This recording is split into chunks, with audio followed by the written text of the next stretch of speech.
aux moines.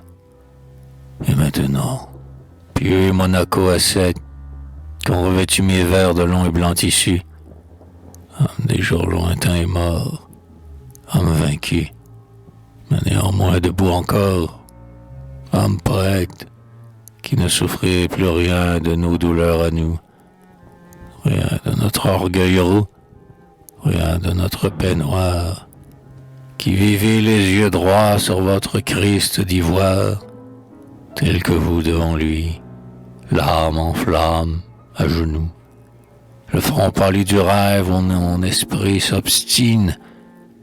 Je vivrai seul aussi, tout seul, avec mon art, et le serrant en main, ainsi qu'un étendard. Je me l'imprimerai si fort sur la poitrine qu'au travers de ma chair il marquera mon cœur. Car il ne reste rien que l'art sur cette terre pour tenter un cerveau puissant et solitaire, et le griser de rouge et tonique liqueur. Quand tout s'ébranle ou meurt, l'art est là qui se plante, nocturnement bâti comme un monument d'or.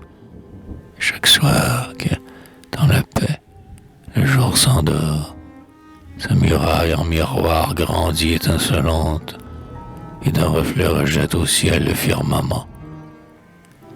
Les poètes, venus trop tard pour être prêtres, marchent vers les lueurs qui tombent des fenêtres et reluisent ainsi que des plaques d'aimants. Le dôme ascend si haut que son faîte est occulte.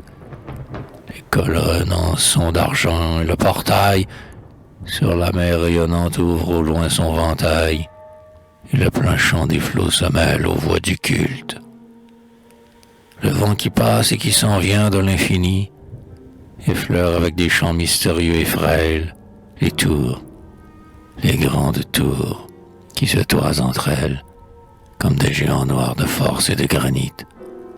Et quiconque franchit le silence des porches n'aperçoit rien, sinon, au fond, à l'autre bout, une lyre d'airain qui l'attend là, debout, immobile, parmi la majesté des torches.